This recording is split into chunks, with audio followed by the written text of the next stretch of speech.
There is a fundamental tension, I think, between what makes good policy, and some of that is understanding complexity and nuance, and what makes good explanation of policy, which often tends to be things that do not have a lot of complexity and nuance. And so that, when you're working on something that's big and complicated, makes it very hard, because getting it right inside the room is very different from how you get it right when you're telling the public or telling Congress. The best example of this that I have is the Iran nuclear deal.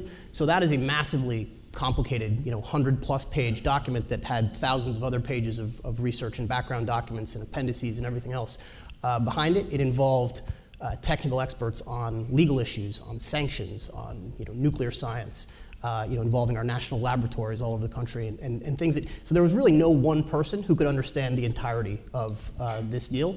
So then you have to take something like that that's only been distilled down to about 120, whatever it was, pages, and try to explain to the public why this is a good thing, when people who are against it are out there saying very simple things about why it's bad, like it allows Iran to enrich uranium, it gives them some number of billions of dollars they can use for bad things. Whereas, the arguments that we initially kicked around when we were trying to decide how to sell this, are not always easily digestible. Well, they go from 19,000 centrifuges to 5,000 centrifuges. Well, okay, what can you do with 5,000 centrifuges? They go from thousands of kilograms of enriched uranium to 300 kilograms of enriched uranium. Okay, well, what can you do with that? So we developed simpler and better arguments that we ended up using when we were going up to the Hill and explaining it in speeches. Things like, well, the alternative to this nuclear deal very well might have been a war with Iran. How do people feel about another US conflict in the Middle East? The alternative to this nuclear deal, with the deal, Iran will have a year between when it starts to try to get a nuclear weapon, if it starts to try to get a nuclear weapon, and when it actually achieves enough fissile material to get a nuclear weapon. Without the deal, that time is 2 or 3 months.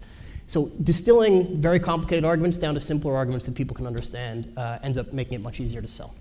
The other part of the job is taking whatever it is the boss's sort of vision for policy, for management, for the organization, and then conveying that to the rest of the institution, because somebody like the Secretary of State can only interact with a certain number of people on a given day. A lot of that you have to pick up for them, both keeping issues from them that they don't need to worry themselves with, but also making sure the rest of the people in the institution who are out actually doing the day in, day out work know what the Secretary's views are.